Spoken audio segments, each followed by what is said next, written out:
que o seu dia seja abençoado e repleto de paz.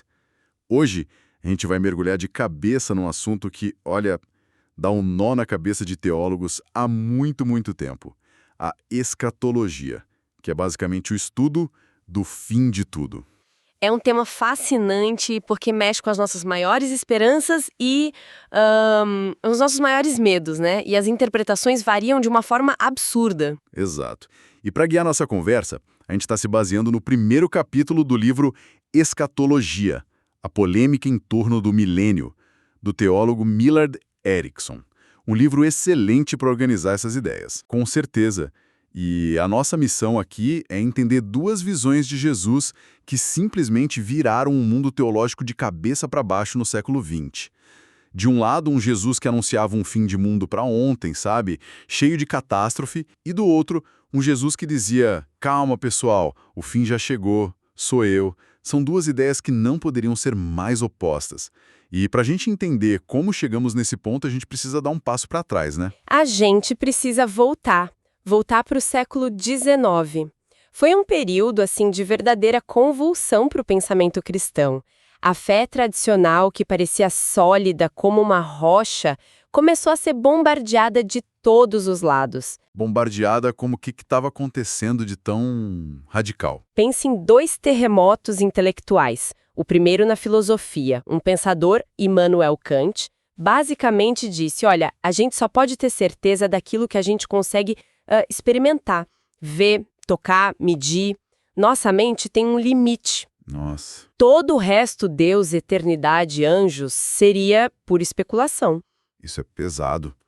É como se ele tivesse tirado o chão debaixo de séculos de teologia que falavam com toda a confiança sobre essas coisas. Exatamente essa sensação. Enquanto a filosofia abalava as certezas, a ciência vinha com outro golpe.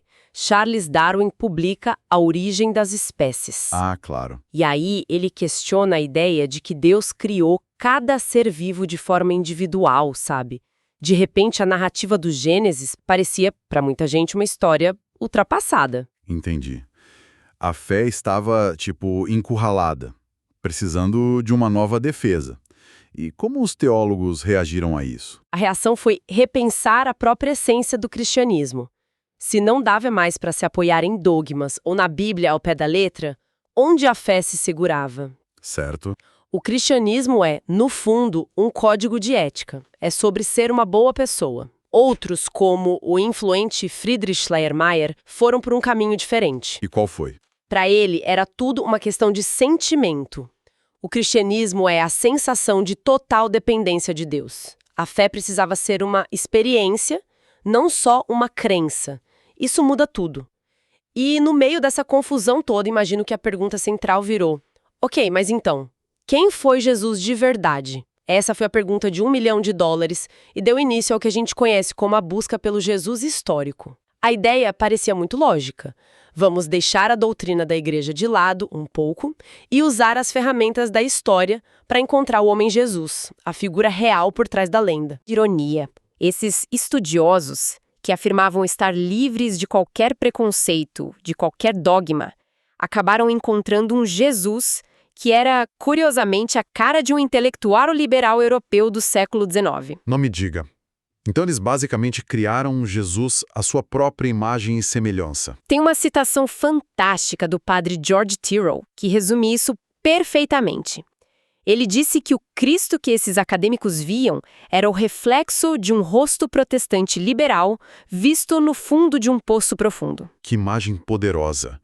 Eles olharam para a história e viram a si mesmos. Exatamente. E como era esse Jesus liberal? O que ele ensinava? Ele não era creiam em mim como um Deus, Mas creiam comigo nesses ideais. Ele era mais um exemplo a ser seguido do que um salvador a ser adorado. Isso.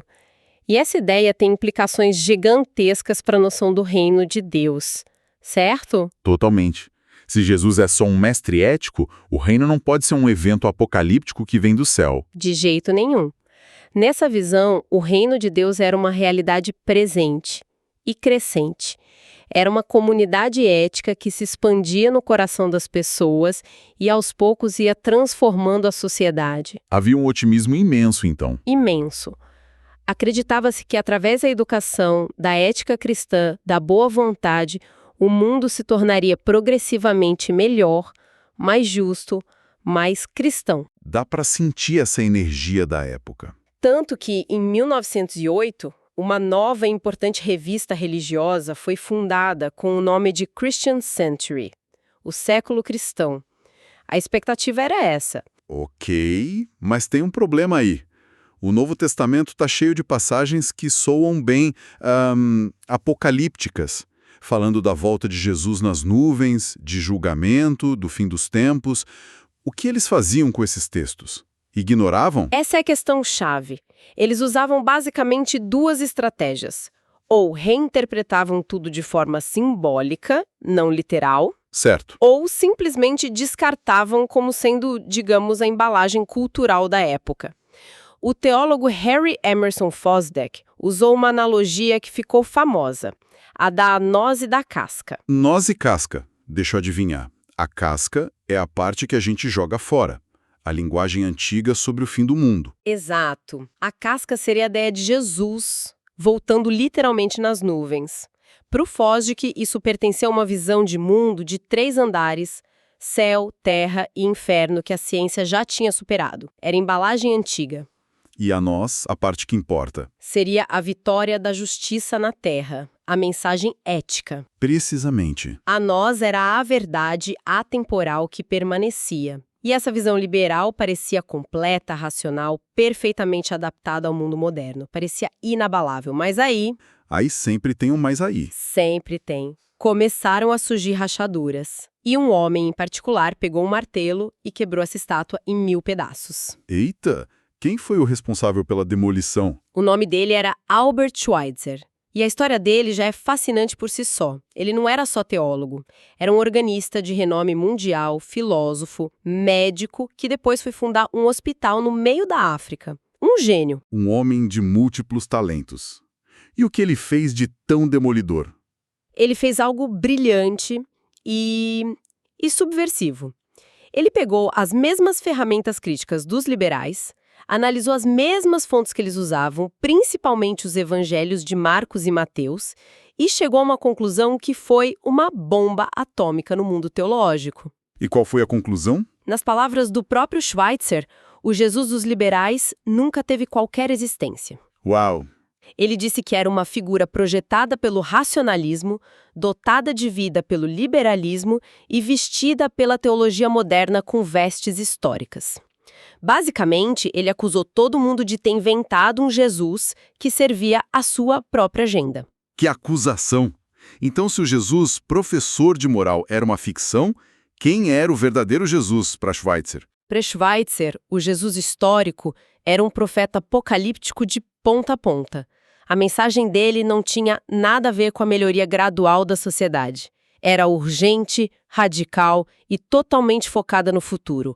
Um futuro que estava prestes a explodir no presente. Essa visão ficou conhecida como escatologia consistente, certo? Isso, consistente no sentido de que ele levava a sério todas as passagens sobre o fim dos tempos, sem tentar suavizar ou simbolizar nada. Ele pegou o que os outros deixavam de lado e colocou no centro.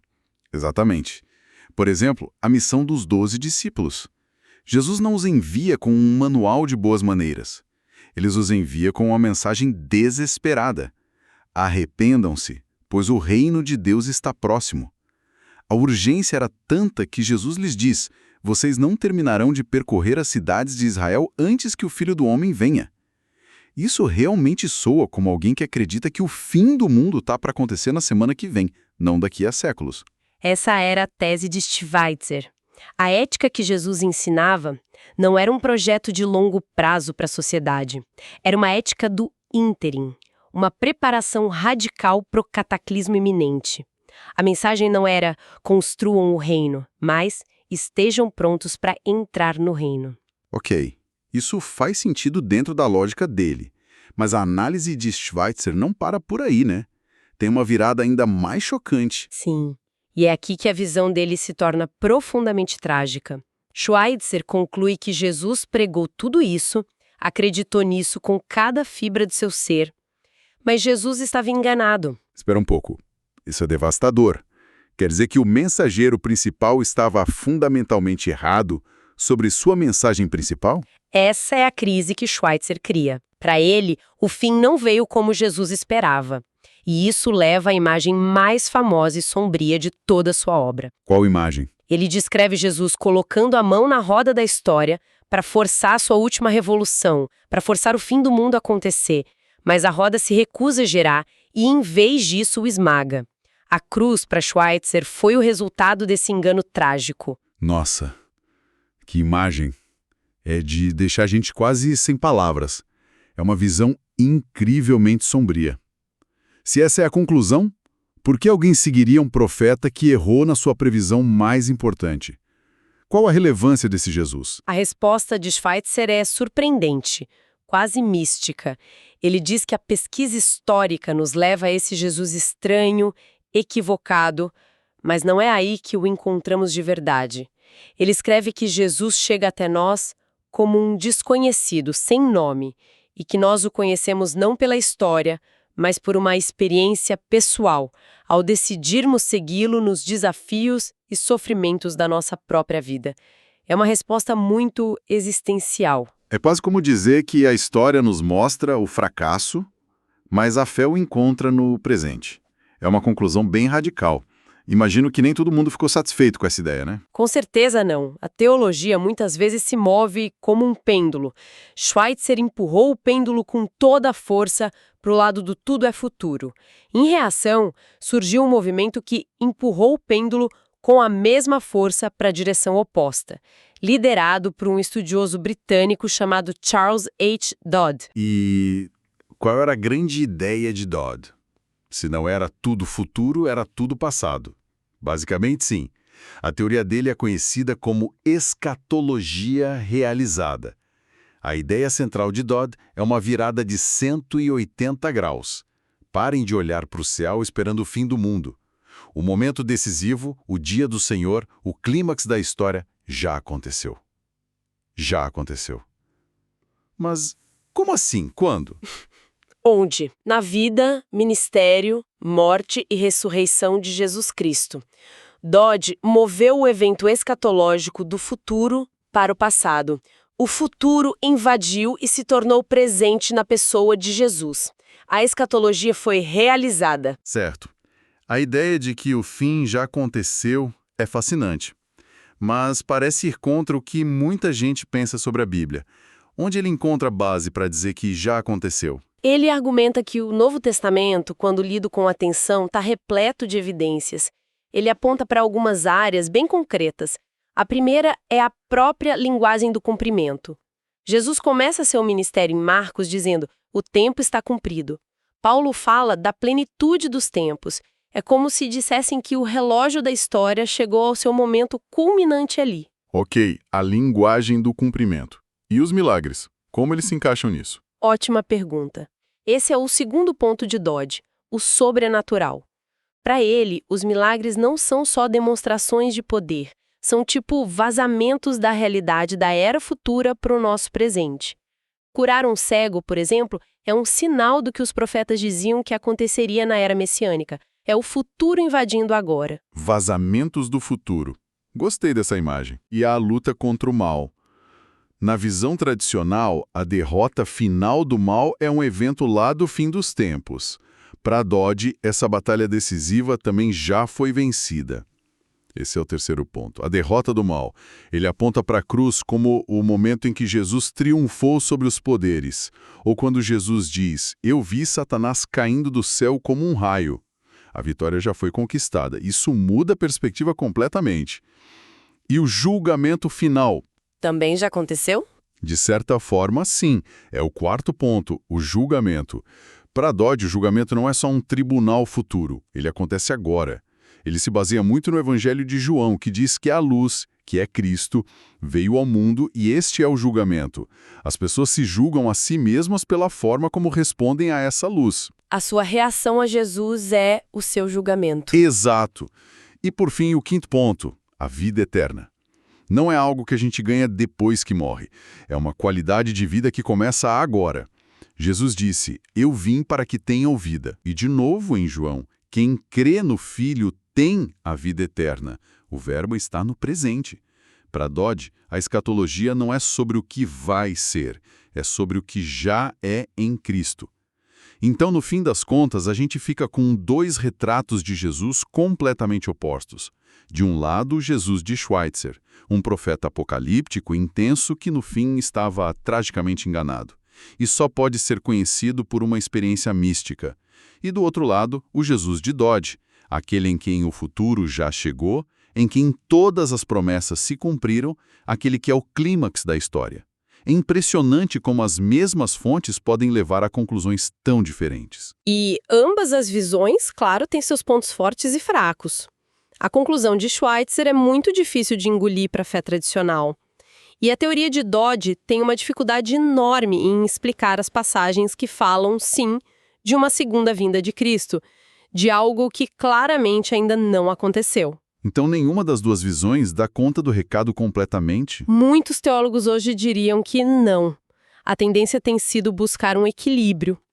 Uma visão que reconheça que, em Cristo, o reino de Deus já chegou de forma decisiva, mas que ainda não se manifestou em sua plenitude. A gente vive nessa tensão entre o já e o ainda não. Isso nos deixa com uma reflexão interessante. Como nosso próprio senso de tempo, se a gente foca mais na urgência do agora ou na esperança de um futuro, acaba moldando a forma como a gente entende qualquer grande mensagem de mudança, seja ela espiritual, política ou pessoal. É uma ótima pergunta. E em nossa próxima análise, vamos continuar explorando as outras respostas que surgiram nesse debate fascinante, seguindo o livro de Erickson. Que Deus abençoe a todos